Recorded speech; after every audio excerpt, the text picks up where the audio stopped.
น้อนางเอ๋ยจังแม่นงามเด้น้องว่าจาวาดของกิริยาถึกต้องมองแล้วบ่อย่างไร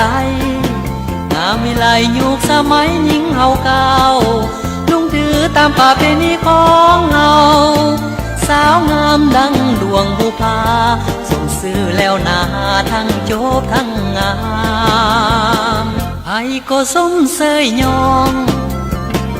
น้องมันเพี้ยนเฮียนหูงานการน้องเด่นได้มาเห็นน้องแล้วคือแก้วแบนแยงเพื่อนสายต่างแสวงไม้ปองมันเพื่อนหญิงต่างก็มีความสัมพันธ์เวียกงานน้องก็ห้าวหันเทียบพันเพศชายสมเป็นหญิงยุคใหม่อ่านข่าวไว้งามน้ำใจสู้ทนอดออมงามแต่หูแต่จูบบอมงามแต่หูแต่จูบบอมสายผู้ไม้อยู่ดอมอีกบนนานก็นายโอ้น้อสาวเจ้าวิไลงามน้ำใจใส่ความสามารถสมเป็นขวัญใจของชาติมีบทบาทต่อภาระหน้าที่อย่าได้ไล่ลืมเด้อ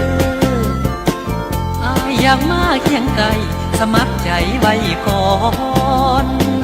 มิงสามอนน้องลาพอสิได้แด่บ่น้องหากยังบ่เพียงพอผลงานอายนัดหมายไว้ก่อนก็ได้คนดีให้คอยท่าอีกจักปีบอกอายเด็ดดีพอได้มีความหวัง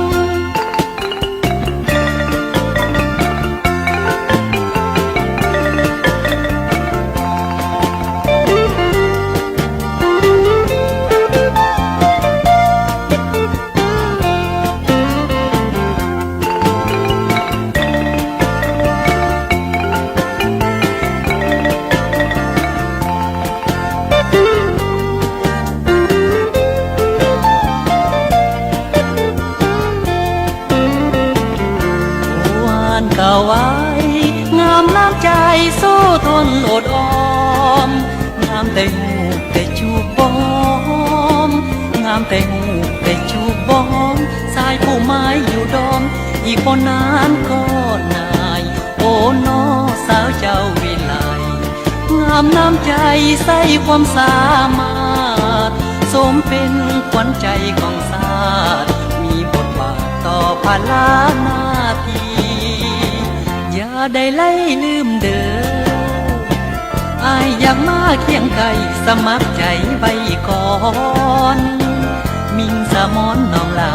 พอสิได้แด่บ่น้องหากยังบ่เพียงพอผลงานอายนัดหมายไว้ก่อนก็ได้คนดีให้คอยท่าอีกจักปีบอกอายเด็ดดีพอได้มีความหวัง